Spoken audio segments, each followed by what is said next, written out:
Shalom Jemaat Om Sisi yang dikasih Tuhan. Selamat pagi, semuanya masih dalam suasana tahun yang baru. Itu sebabnya saya mau mengucapkan selamat tahun baru untuk kita semuanya. Selamat memasuki tahun yang penuh keberkatan buat kita. Dengan harapan bahwa Tuhan akan menyertai perjalanan kita di sepanjang tahun ini. Saudara Jemaat Om Sisi yang dikasih Tuhan, sebelum kita mulaikan pemberitaan firman Tuhan, saya akan ajak kita semua untuk berdoa. Mari kita berdoa. Kami mengucap syukur atas penyertaan Tuhan dalam hidup kami, sehingga kami boleh diizinkan memasuki tahun yang baru, tahun 2025. Kami percaya seperti Tuhan sudah memimpin dan menolong kami di tahun 2024, maka di tahun yang baru ini, sepanjang tahun ini Tuhan juga akan menyertai kami. Kami percaya ada kemenangan demi kemenangan yang akan kami raih di tahun ini, karena Tuhan beserta kami. Makasih kami mau dengar firman Tuhan yang akan menuntun kami kepada jalan-jalan-Mu. Tuhan berkati pemberitaan firman Tuhan, urapi hamba-Mu, dan urapi kami semua yang mendengarkan. Di dalam nama Tuhan Yesus kami mulaikan firman Tuhan hari ini. Haleluya, amin. Puji Tuhan, Jemaat Home Sisi yang dikasih Tuhan. Di tahun yang baru ini saya akan mengajak kita untuk merenungkan satu tema firman Tuhan yang sangat relevan dengan kehidupan kita sehari-hari. Tema yang saya akan sampaikan hari ini adalah bangkit berproses mencapai tujuan. Setiap orang dalam hidupnya pasti memiliki tujuan dalam hidup. Entah itu tujuan pribadi, tujuan keluarga, tujuan karirnya, pekerjaan, tujuan rohaninya, dan lain sebagainya. Artinya, setiap kita yang hidup di dunia, kita memiliki tujuan. Namun seringkali Bapak Ibu dalam perjalanan untuk mencapai tujuan tersebut, itu tidaklah mudah. Ada tantangan, ada kegagalan, bahkan ada rasa lelah yang terkadang bisa membuat kita ragu untuk melanjutkan perjalanan kita mencapai tujuan. Tetapi hari ini firman Tuhan akan mengingatkan kita, akan memberikan arahan kepada kita bahwa untuk mencapai tujuan yang sejati, kita perlu bangkit dari segala kegagalan dan kesulitan. Kita akan terus berproses dan tidak akan menyerah apapun halangan tantangan yang ada di depan kita. Hari ini saya akan ajak kita untuk melihat bagaimana Tuhan memanggil kita untuk bangkit dan berproses dalam perjalanan menuju tujuan yang telah Tuhan tentukan bagi kita. Berbicara tentang tujuan hidup atau berkaitan dengan tujuan hidup, ada beberapa pertanyaan penting yang akan mengarahkan kita untuk menemukan tujuan hidup kita. Pertanyaan yang pertama adalah, mengapa atau untuk apa saya ada di dunia? Pertanyaan yang kedua adalah, apa panggilan Tuhan dalam hidupku? Dan pertanyaan yang ketiga adalah, apakah hidupku sudah bermanfaat? Berkaitan dengan tiga pertanyaan di atas, mari kita akan baca ayat firman Tuhan yang terdapat di dalam Efesus pasal 2 ayat yang ke-10. Saya akan bacakan buat kita semuanya. Efesus 2 ayat 10. Demikian firman Tuhan, karena kita ini buatan Allah, diciptakan dalam Kristus Yesus untuk melakukan pekerjaan baik yang dipersiapkan Allah sebelumnya. Ia mau supaya kita hidup di dalamnya. Saudara Jemaat Home Sisi yang dikasih Tuhan, setiap manusia yang hidup di dunia pasti ingin menemukan tujuan hidup. Kalau tadi di awal saya katakan setiap kita pasti punya tujuan hidup. Tetapi hari ini, saat ini kita akan lebih dalam lagi. Selain kita punya tujuan hidup, kita harus tahu persis dan kita harus temukan persis apa tujuan hidup saya. Banyak orang yang mencari tujuan hidup dengan kesuksesan duniawi, kebahagiaan pribadi, atau mengharapkan pengakuan dari orang lain atas dirinya atau pencapaian-pencapaian kita. Namun saya mau katakan sebagai orang yang percaya, kita diingatkan dalam Alkitab bahwa ternyata ada tujuan Tuhan menciptakan kita di dunia, yaitu untuk melakukan pekerjaan baik, seperti yang kita baca di ayat tadi, melakukan pekerjaan baik yang dipersiapkan Allah sebelumnya, dan Ia mau supaya kita hidup di dalamnya. Hal ini diteguhkan dengan ayat yang terdapat dalam Amsal pasal 16 ayat 4 yang berbunyi demikian, Tuhan membuat segala sesuatu untuk tujuannya masing-masing. Jadi semua yang diciptakan Tuhan di muka bumi ini punya tujuannya masing-masing. Karena ayat ini jelas mengatakan bahwa Tuhan membuat segala sesuatu untuk tujuannya masing-masing. Dengan demikian dapatlah dikatakan bahwa Tuhan sebetulnya sudah punya tujuan atau destiny bagi setiap anak-anaknya, termasuk bagi saya dan bagi saudara semuanya. Tuhan tidak menginginkan kita mengerjakan pekerjaan orang lain. Tuhan tidak inginkan kita mengerjakan tujuan hidup orang lain. Melainkan Tuhan mau supaya kita harus mengerjakan pekerjaan yang sudah Allah siapkan bagi kita. Bapak Ibu yang kasih dalam Tuhan, ternyata masing-masing kita itu sudah ada satu pekerjaan baik yang memang sudah Tuhan persiapkan untuk kita kerjakan. Itulah tujuan hidup kita. Marilah kita masing-masing menemukan tujuan Tuhan itu. Dengan apa kita bisa menemukan tujuan Tuhan itu? Dengan apa kita bisa menemukan, dengan cara bagaimana kita bisa menemukan tujuan Tuhan dalam hidup kita? Banyak cara. Yang salah satunya adalah melalui karunia-karunia yang Tuhan percayakan kepada kita. Masing-masing kita punya karunia yang berbeda satu sama lain. Melalui passion kita. Ada banyak passion yang Tuhan taruh di dalam diri kita, kerinduan-kerinduan yang Tuhan taruh dalam diri kita yang berbeda dengan yang Tuhan taruh kepada orang lain. Ada banyak talenta, ability, kecakapan, keterampilan yang Tuhan berikan kepada kita. Bahkan dalam setiap kepribadian kita masing-masing, kita terkadang berbeda. Karena masing-masing kita itu punya tujuan yang spesifik. Itu sebabnya kita disebut sebagai unik. Kita itu unik di mata Tuhan. Kita itu unik dalam kepandaian kita masing-masing. Dalam kepandaian kita yang berbeda. Dan kita disebut orang-orang yang punya tujuan hidup. Marilah kita temukan tujuan-tujuan hidup itu. Kita temukan apa yang Tuhan mau supaya kita kerjakan. Bahkan Bapak Ibu saya mau katakan pengalaman-pengalaman hidup yang pernah kita lewati. Mungkin waktu kita masih kecil, masih remaja, kita dewasa sampai kita berkeluarga. Terkadang pengalaman hidup yang kita lewat itu merupakan cara Tuhan memproses kita untuk menemukan destiny Tuhan dalam hidup kita. John Maxwell pernah berkata demikian, kehidupan yang maksimal adalah kehidupan yang dikehendaki Allah bagi anak-anaknya. Dalam mencapai tujuan hidup, ada banyak tantangan dan rintangan yang menghadang yang harus kita lewati. Nah, Bapak Ibu yang kasih dalam Tuhan, saat ini saya ingin mengajak kita untuk melihat apa saja hal yang harus kita lakukan tatkala kita menemukan hambatan atau halangan yang menghadang kita sehingga kita tidak mencapai destiny Tuhan dalam diri yang sudah Tuhan tetapkan bagi kita. Kita tidak mencapai tujuan Tuhan yang sudah Tuhan tetapkan bagi kita.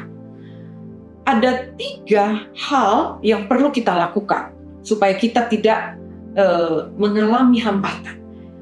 Hal yang pertama yang kita lakukan adalah kita bangkit dari kegagalan dan rasa takut. Proses menuju tujuan tidak selalu mulus. Setiap kita pasti pernah mengalami yang namanya kegagalan.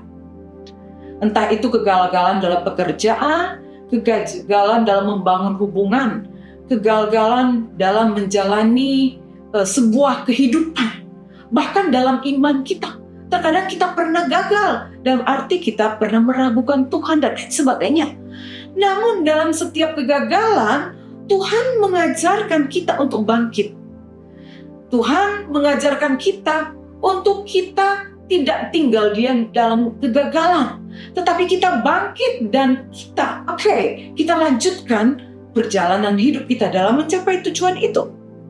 Amsal pasal 24 ayat 16 itu berkata begini, sebab 7 kali orang benar jatuh, tetapi tiap kali ia bangkit. Artinya Alkitab berkata bahwa hidup kita yang namanya kegagalan atau kejatuhan pasti seringkali dialami oleh setiap orang. Tetapi tak kala kita sadar bahwa kita jatuh, kita tidak terpuruk, tetapi kita harus bangkit. Seberapa banyak kita jatuh, demikian juga kita harus bangkit. Kehidupan orang percaya bukanlah tentang tidak pernah jatuh, tetapi tentang bagaimana kita bangkit setelah kita jatuh. Tuhan tidak meninggalkan kita dalam kegagalan, tetapi Dia memberi kita kekuatan untuk bangkit dan melanjutkan perjalanan kita mencapai tujuan. Ketika kita mengalami kegagalan, kita perlu melihatnya sebagai sebuah kesempatan untuk belajar dan tumbuh, bukan sebagai alasan untuk menyerah. Bahkan terkadang ada rasa takut juga yang seringkali menghalangi kita untuk bergerak maju. Ketakutan akan kegagalan, ketakutan akan masa depan, atau ketakutan akan tantangan yang lebih besar dapat membuat kita terjebak dalam zona nyaman dan enggan untuk mengambil langkah. Namun firman Tuhan mengingatkan kita bahwa Tuhan telah memberikan kita roh keberanian, roh yang penuh kasih dan kuasa dan ketertiban. Itu roh yang ada dalam diri kita. Ketika kita percaya kepada Tuhan dan mengandalkan Tuhan dan kekuatannya, kita bisa bangkit dari ketakutan dan kita kembali bisa melangkah maju. Itu hal yang pertama yang harus kita lakukan. Hal yang kedua yang harus kita lakukan tatkala ada hambatan menghalang di depan kita adalah teruslah berproses dengan iman dan ketekunan. Bapak Ibu Jemaat Tomsisi yang dikasihi Tuhan, mencapai tujuan yang besar itu memang memerlukan waktu dan proses. Tidak ada sesuatu yang instan. Termasuk tujuan-tujuan besar dalam hidup. Kita diajak untuk berlari dengan tekun dalam setiap perlombaan. Dalam Ibrani pasal 12 ayat 1 dan 2 mengatakan seperti ini. Karena kita mempunyai banyak saksi, seperti awan yang mengelilingi kita. Marilah kita menanggalkan segala beban dan dosa yang begitu merintangi kita. Dan marilah kita berlari dengan tekun dalam perlombaan yang diwajibkan bagi kita. Dengan mata yang tertuju kepada Yesus yang memimpin kita dalam iman dan yang menyempurnakan iman kita. Tuhan tidak menjanjikan bahwa perjalanan kita akan mudah, tetapi Dia menjanjikan bahwa Dia akan menyertai kita sepanjang jalan. Dalam perjalanan menuju tujuan, kita diingatkan untuk tidak menyerah. Meskipun mungkin kita merasa lelah, meskipun ada banyak kekecewaan yang kita alami, atau kita terhambat oleh berbagai tantangan, tetapi Alkitab berkata bahwa kita harus terus maju. Ketekunan adalah kunci untuk mencapai tujuan yang Tuhan tetapkan bagi kita. Ketekunan tidak boleh berdasarkan kekuatan kita sendiri. Kita diajak untuk terus memandang kepada Yesus yang telah menyelesaikan perjalanan imannya di kayu salib, dan yang juga akan menyertai kita dalam setiap langkah kita menuju tujuan hidup yang kekal. Ketika kita melihat kepada Yesus, kita akan memperoleh kekuatan dan semangat untuk terus berproses. Hal yang ketiga yang harus kita lakukan tatkala ada hambatan di depan kita adalah kita mengandalkan Tuhan dalam proses yang berat. Proses menuju tujuan seringkali melibatkan kesulitan yang berat. Ada saat-saat di mana kita merasa tidak mampu untuk melanjutkan perjalanan kita. Ada saat-saat kita merasa bahwa kita terlalu lelah atau terlalu kecil di hadapan tantangan yang begitu besar. Namun kita diingatkan untuk tidak mengandalkan kekuatan kita sendiri. 2 Korintus pasal 12 ayat 9 mengatakan bahwa Paulus menuliskan seperti ini, tetapi jawabnya kepadaku, cukuplah kasih karuniaku bagimu, karena justru dalam kelemahan kuasaku menjadi sempurna. Karena itu aku lebih suka bermegah dalam kelemahan-kelemahan, supaya kuasa Kristus turun menaungi aku. Bapak Ibu jemaat Homsis yang dikasihi Tuhan, Tuhan memanggil kita untuk berproses. Dalam setiap proses itu Dia akan menyempurnakan kekuatan kita. Saat kita merasa lemah, justru disitulah kuasa Tuhan bekerja dengan sempurna dalam diri kita. Kita tidak perlu takut untuk menghadapi tantangan, karena Tuhan akan memberikan kita kekuatan yang kita butuhkan untuk terus maju. Di akhir firman Tuhan ini, saya akan mengajak kita, saudara-saudara yang saya kasih dalam Tuhan, marilah kita bangkit berproses dalam mencapai tujuan yang telah Tuhan tetapkan bagi kita. Kita tahu bahwa perjalanan hidup ini penuh dengan tantangan dan kesulitan, tetapi kita tidak perlu takut atau kita tidak perlu menyerah. Tuhan telah memulai pekerjaannya dalam hidup kita, dan Tuhan juga yang akan menyelesaikannya dengan sempurna. Teruslah berproses dengan iman, ketekunan, dan pengharapan yang teguh kepada Tuhan. Jangan biarkan kegagalan atau ketakutan menghentikan langkah kita, tetapi bangkitlah setiap kali kita jatuh. Teruslah berlari mencapai tujuan yang telah Tuhan sediakan bagi kita. Maka kita akan menang dan kita akan mencapai tujuan Tuhan bagi hidup kita. Mari kita berdoa. Tuhan, kami mengucap syukur karena Engkau selalu menyertai kami dalam setiap langkah hidup kami.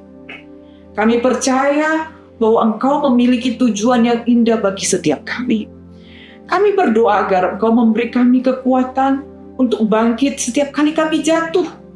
Kami berdoa agar Engkau memberikan ketekunan untuk kami terus berproses hingga mencapai tujuan yang telah Engkau tetapkan bagi kami.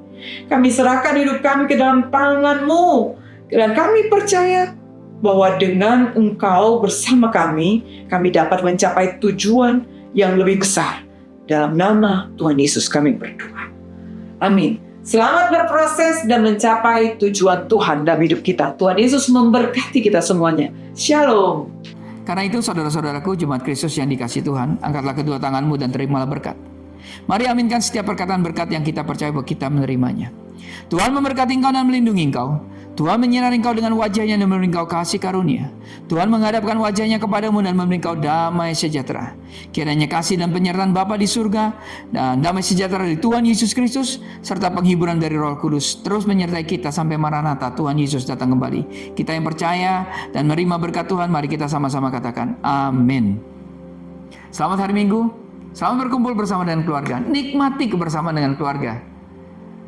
Terus cintai Tuhan, berhenti menghakimi dan selalu jadi berkat. Tuhan Yesus memberkati.